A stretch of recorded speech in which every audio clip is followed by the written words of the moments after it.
Hey, Prophet Pash. Hey, Hitmaker. Mukoma levels, Mukoma fantan. Chibotin tunge. Wasu, unapira pweteka. Kukupa mari yangu wasa ungatosa. Kutaurashua wasu, wasu nipweteka.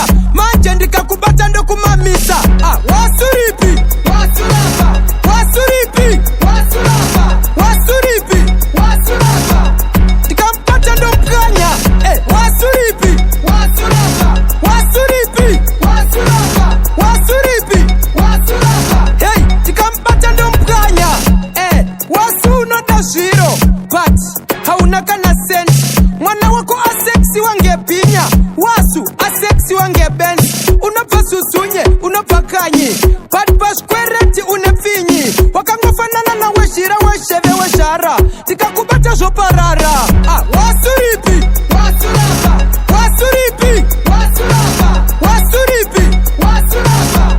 Tikampata ndo mkanya. Wasu ripi, wasu lava. Wasu ripi, wasu lava. Wasu ripi, wasu lava. Hey, tikampata ndo mkanya. Unoriswaere wasu shoko. Unoriswaere wasu shoko. Problem auna kwenda kuskuru seka prensa kwa wasu tingori tololo. Kabanga wabaiwa, kabanga wachaiwa, kabanga wanaiwa, kabanga wakoriwa. Doku chuka zinyati nekuti wasu wakara hauna nyati. Wasu ripi, wasu lava. Wasu ripi, wasu lava. Wasu ripi, wasu lava. Tikampata ndo mkanya. Wasu ripi, wasu lava. Wasu ripi, wasu lava. Wasu ripi, wasu lava. Hey, tikampata ndo mkanya. Wasu, unopira pweteka. Kukupa mari yangu wasa ungatosa. Kutaurashua wasu, wasu nipweteka.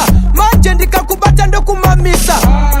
Wasu nota zero, but hauna kana sense. Mwana wako asexi wangepinya. Wasu asexi wangebench. Wasu ripi, wasu lava.